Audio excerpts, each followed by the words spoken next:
Joining me now is Women's Forum Australia Research Fellow Stephanie Bastiaan. Stephanie, the UK government has revealed nearly 3 in 4 transgender prisoners currently held in British jails are serving sentences for serious offences like sex offences, violent crimes including rape, child sex offences and grievous bodily harm.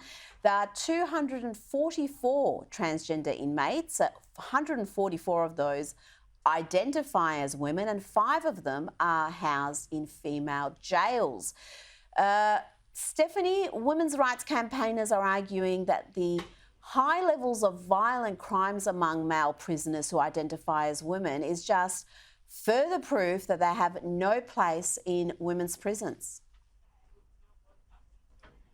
Good evening, Rita, and thank you for having me on. And I think they're right. The fact shows that male patterns of behaviour, criminal patterns of behaviour, do not change. In fact, it should be worth looking at whether or not they increase with transgender inmates.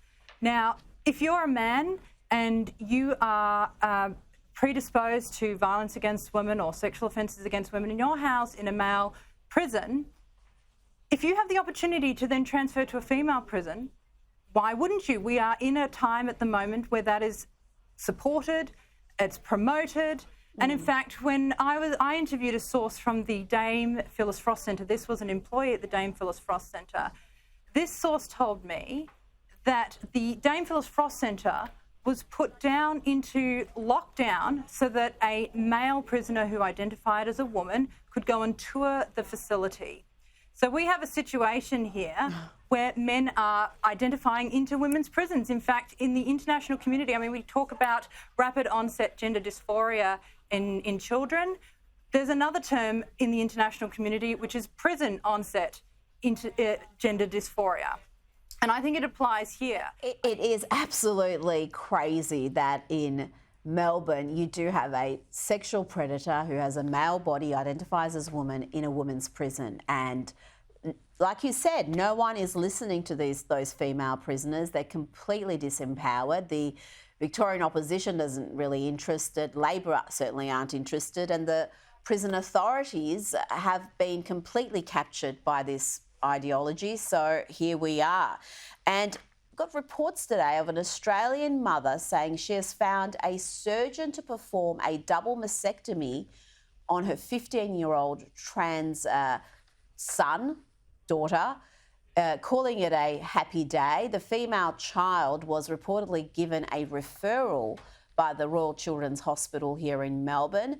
Stephanie, is this really happening in Australia? We've had cases, and I've spoken to some of these girls myself. Some of them have detransitioned, who had double mastectomies when they were under 18. I didn't think that was happening in Australia. Are kids who are under 18 having irreversible surgeries in our country? There are certainly strong reports that show that they are. The Daily Mail ran a report where a woman called a clinic and they said that they performed surgeries on children, on girls as young as 13. Well, we need at least some clarity on what's happening. The fact that we don't know definitively who's having these surgeries, how many, at what age, there needs to at least be some data provided so we can see what the scale of this issue is, if there's been a dramatic increase. But there seems to be so much secrecy around the data in this country. Now, I want to ask you about a report from the New York Times on Instamums using Meta-owned Instagram to sell pictures of their daughters to male buyers. Here's some comments under a photograph of a 9-year-old girl in a bikini. Just disgusting comments from saying, great body, take the bikini off, you're so hot. Only one comment saying she's a child. How widespread is this problem? I mean, why would Meta, which owns Facebook and Instagram, allow this? If you post anything, even questioning, I don't know, catastrophic global warming, you get a fact check straight away. How can they be selling these sorts of images to perverts without their accounts being shut down? Look, Meta have a serious case to answer here, and we know that several months ago there was a report that pedophile rings were also using Meta to buy and trade access to children. The problem here also, we need to call out the mums who are doing this to their children. These children cannot consent. They are as young as 11, perhaps even younger, and they're setting them up on Instagram. They're putting them into the report said that they had exclusive content that could be bought, where they would have private chats with these followers.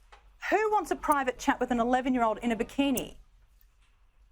Pedophiles, predators. Oh. These women are selling access to these children, of their children, to these men for money. And I don't know where our e-safety commissioner is either, Rita.